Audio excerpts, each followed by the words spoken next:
Nintendo Pictures has now announced itself to the world with a two-part calling card: the public, attention-seeking, close-to-you animation, and the secret, Pikmin-filled companion piece exclusive to the Nintendo Today app. The question is, what happens next? Sure, they've confirmed that there will be subsequent shorts, but what, and when, and how? In this video, I want to drill down into the short-term, medium-term, and long-term trajectory of the Nintendo Pictures studio. First up, though, I want to pump the brakes on the hype train a little bit. I've seen several people speculating about films, TV series, or a regular cadence of shorts from Nintendo, but I think for the next months and possibly even years, things are going to be very gradual indeed. We know that Dynamo Pictures was bought out and converted to Nintendo Pictures back in 2022, and we also know that currently they have around 120 people working there. By comparison, in 2024, Pixar had about 1,125 people working for them. Illumination was estimated to have 328 employees, and Aardman Animation is thought to have somewhere north of 400 people. Now, all of these have plentiful shorts, TV series, and movie projects on the go and have been around for decades, so Nintendo was never going to jump right to the end of the page in one go. But nevertheless, this gives us a general sense of how to feel out the production cadence of Nintendo Pictures. Illumination is probably the company that's worth paying the closest attention to in this case. Remember, Illumination chief Chris Meledandri is now on the board of Nintendo's directors, and doubtless will be advising Nintendo in some detail on their picture strategy. Illumination is particularly effective at producing quite a large number of films and shorts on time and presumably on budget, and this is important because as much as Nintendo will allow their creative teams space to make things perfect, one of the keys to their success is knowing how to cut their cloth. Mario Kart World and Zelda Tears of the Kingdom could so easily have been stuffed to the gills with content after the success of their previous entries, and while they did have an awful lot in them all the same, Nintendo still trod the balance of having enough to make it feel satisfying to most of the audience, while not so much that mission creep meant they would jeopardize their solvency. I talked in my previous videos about Close to You about how it did seem to have a fairly fixed scale. Certain things were given a lot of attention, specifically the emotions of the characters and the movement of the baby and the mother.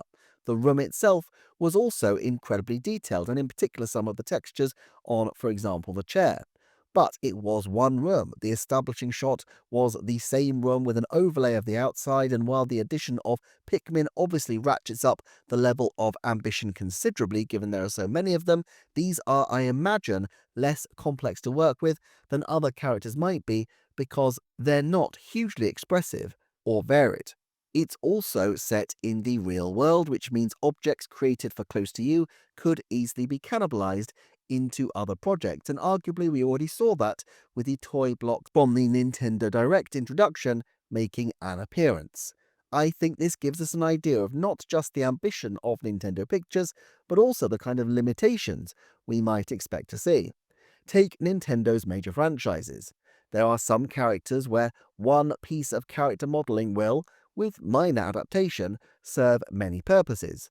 The Toads, Yoshi, and Pikmin are all good examples of this, and notably another cast of characters besides the Pikmin to receive animations was the Woolly Yoshis back in 2017. Samus is oddly easier as well because, of course, she is not so expressive except when she takes off her helmet, although her world may pose more challenges for potential animators.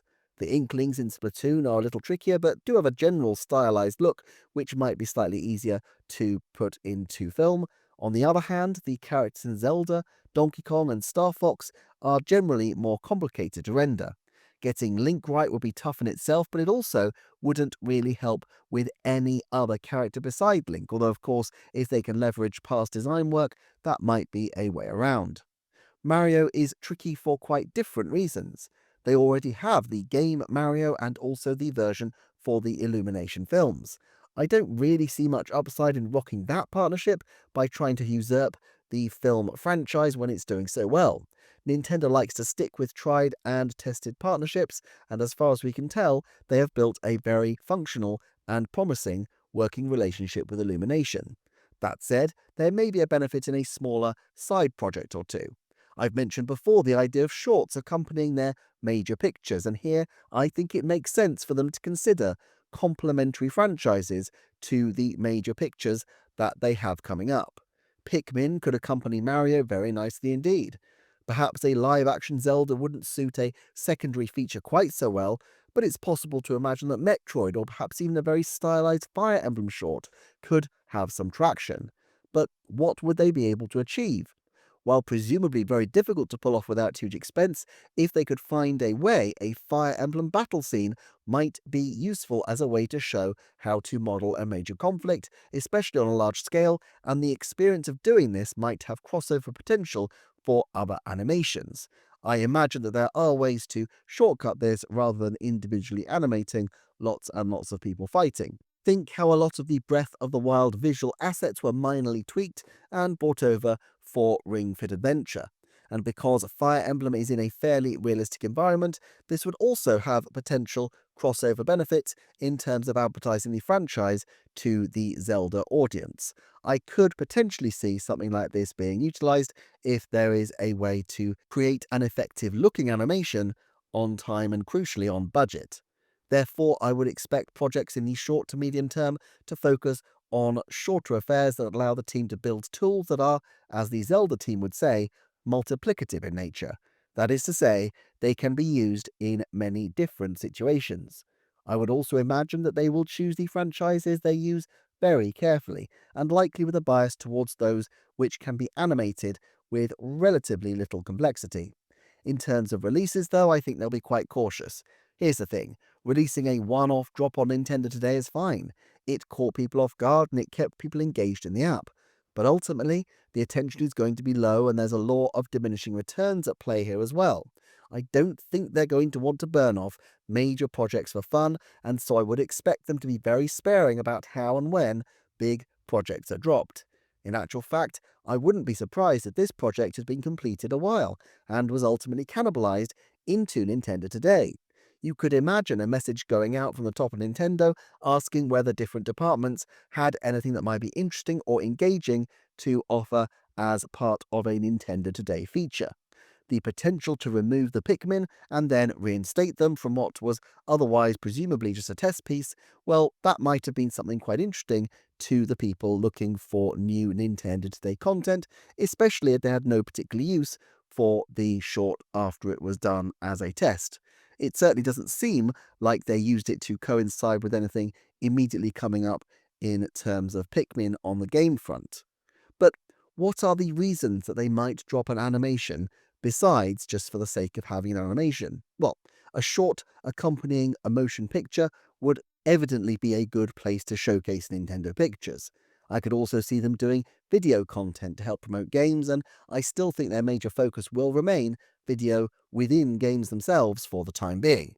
That's not to say cold drops of animation are absolutely unlikely, but my guess is that Nintendo will want to find a good place to drop their content where they can really move the needle, rather than Nintendo Today, perhaps on Nintendo Switch Online as an extra feature. They're going to want to try to make sure that people are seeing these things as prestige, and having them for free on a relatively niche app still is probably not the best place to do that. And all this brings us back to their output. If they have roughly a third of the staff of Illumination, well, Illumination has released 5 feature films, 8 shorts, and a TV holiday special this decade so far. Does that mean that Nintendo in the next 5 or 6 years could manage maybe 3 shorts and a feature? I mean, potentially, but they would still need to grow in order to keep up their game-related obligations as well. Of course, Nintendo don't need in-house solutions for game animation. WayForward did a cracking job on Advance Wars 1+2 Reboot Camp's animated scenes, and those who played Emmy the Smiling Man Famicom Detective Club through to its grisly conclusion will have seen the fantastic work Dropseed Inc. did on the extended finale for that game. Nintendo isn't in the business of shaking down its creative people for content, and they can afford to let Nintendo Pictures cook, so I don't think they'll be rushing to do a major film, something which has so many implications in terms of hiring, distribution, publicity, and so on. And by dint of being the first time they're doing this, everything will take much longer than it would do for an experienced studio like Illumination. I would say maybe 5 shorts in 5 years, therefore, seems reasonable, but this would potentially be of escalating scale and size. Close to You was 3 minutes, but I could easily see a 30-minute film by the end of the decade, although possibly not much more in terms of time frame than that. Well, let's say they have a cinema release every year now until 2030. Super Mario Galaxy next year, Zelda in 2027, perhaps a Donkey Kong spin off in 2028, and a third Mario movie in 2029 before the already planned for second Zelda film in 2030. Having an animation accompanying each one of these would seem ambitious, but not totally implausible. Another thing to consider, though, is who might actually create these games. Films aren't just products that are made to order, but involve some degree of creativity and vision. We know that there are people at Nintendo who have a passion for storytelling. Nintendo Pictures Board includes one Yoshiaki Koizumi, whose unique genius gave us the unforgettable stories of Link's Awakening, Majora's Mask, and more, although his day job, basically running Nintendo's entire game output, probably precludes him from taking the helm of a major project just yet. Also very open about his love of films and relatively quiet in the recent decade is Yoshio Sakamoto, who in the Switch era has produced just the Famicom Detective Club and Metroid titles, despite having a far more varied portfolio prior to this. The man is a huge fan of horror and especially the work of iconic artists like Dario Argento. Sakamoto is already past retirement age, but it feels conceivable that he could involve himself with a project based around particularly Metroid. After all, Other M, for all its flaws, was always intended to tell a Samus story. Now, I think Nintendo will be very reticent to try the same trick with Samus after the failure of Other M, but on the other hand, Metroid is an intrinsically cinematic franchise and will be a perfect complement to a Zelda movie, especially to raise the profile of a franchise which, like Zelda, tends to do better in the West and for which they might have some major games coming up, as well as the already existing major games on Switch and Switch 2.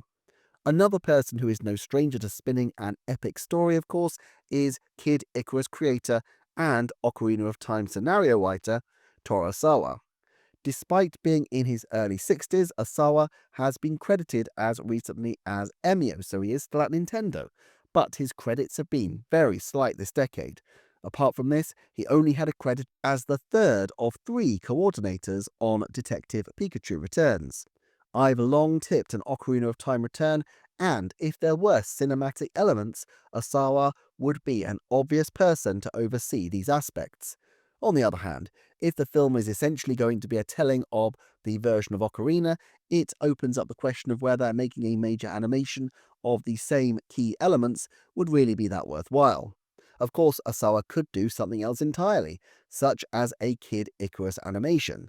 Like Star Fox, Kid Icarus seems to have so much potential to become a marquee character, and if not through games, then why not through animation?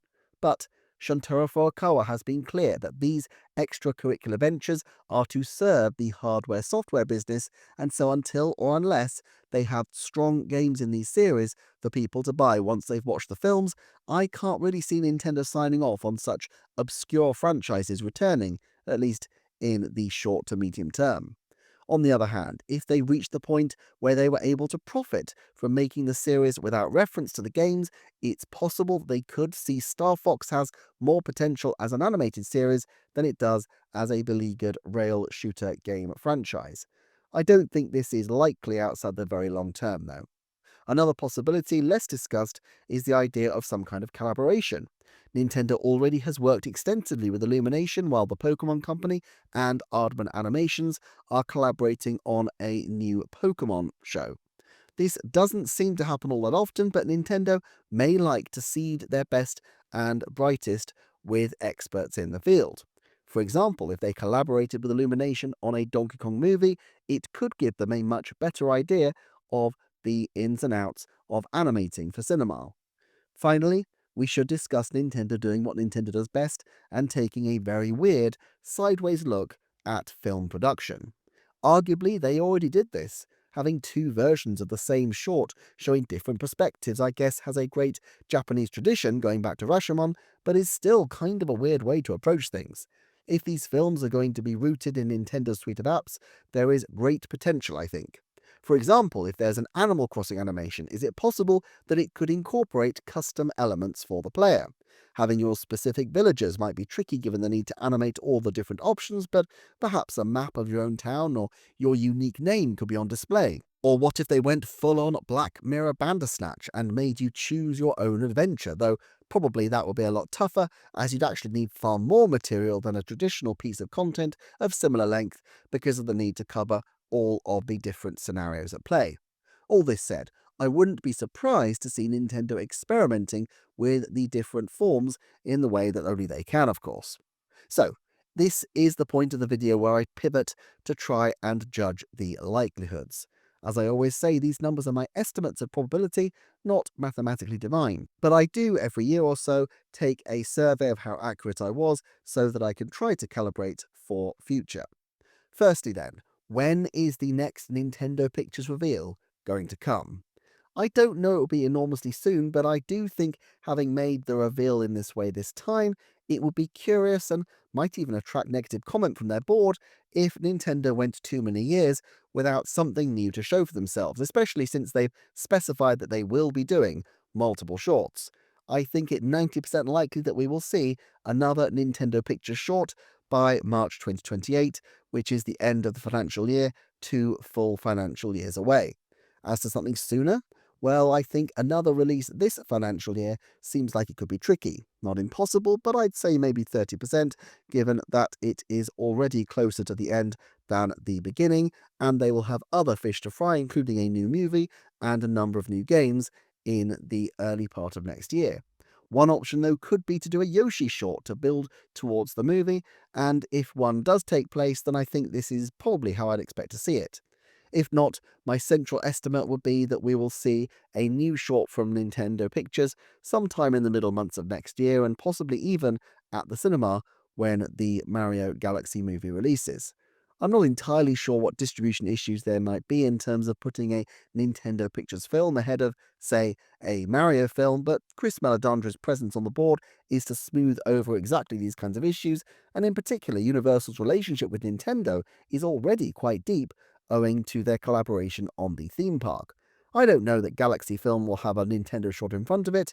That might be a bit soon for Nintendo Pictures to be able to rustle one up, but I think there's a 50% chance that we will see a Nintendo short in the cinema by the end of 2029, which theoretically would include at least 3 or 4 potential Nintendo films being released. In terms of longer content, I think it only a 10% chance that we will see a new feature announced by Nintendo Pictures by the end of 2026. They just don't seem to be ready for that kind of ramp up just yet. Regarding specific franchises, it's really tricky to be too specific because while I think Pikmin and Yoshi are relatively more likely, the spread of options is so huge that any individual likelihood is by definition a low chance, which doesn't make for a very interesting formal forecast. I also think they may find virtue in spreading their wings a bit. For reasons I've discussed, franchises like Metroid, therefore, may not quite be off the table. I think on balance, Pikmin remains the most likely individual franchise for Nintendo to continue to return to, although I'll say I think another Pikmin animation before, let's say, the end of 2028 is only a 30% likelihood, as there are probably other things that Nintendo Pictures would want to do. Okay, that's it for now. Do share your thoughts in the comments below. Thanks as ever for watching. Please consider checking out the Patreon, and I shall see you next time for another Nintendo Forecast.